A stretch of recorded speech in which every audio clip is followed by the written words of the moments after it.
పిల్లలు, ఈ రోజు మనము క్రమభిన్నాలను గురించి తెలుసుకుందాం.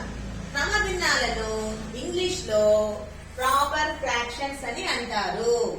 క్రమభిన్నాలు అంటే లవము చిన్నదిగా ఉండి హారము పెద్దదిగా ఉండే భిన్నాలను క్రమభిన్నాలు అంటారు.